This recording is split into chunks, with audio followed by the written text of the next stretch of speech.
बनवासी राम की, आज बनवासी राम की आरती होगी। आज बनवासी राम की आरती का आनंद लीजिए। बनवासी राम के नाम पर ही आरती का गायन होगा।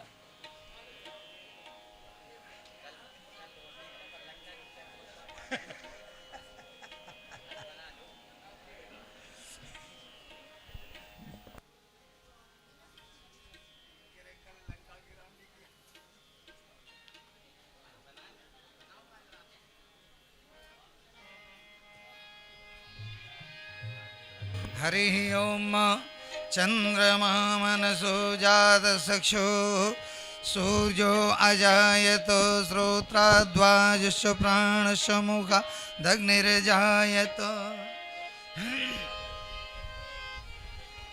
श्रीवनवासी राम की सब आरती कीजे। राम की सब आरती कीजे। श्री बनवासी राम की सब आरती कीजे। श्री वनवासी राम की सब आरती कीजे। लखन लाल बलधाम की सब आरती कीजे। लखन लाल बलधाम की सब आरती कीजे। श्री लखन लाल बलधाम की सब आरती कीजे। लखन लाल बलधाम की सब आरती कीजे। पीत पट श्याम अंग राजे शीस पर जटा मुकुट साजे। पीत पर श्यामल अंग साजे।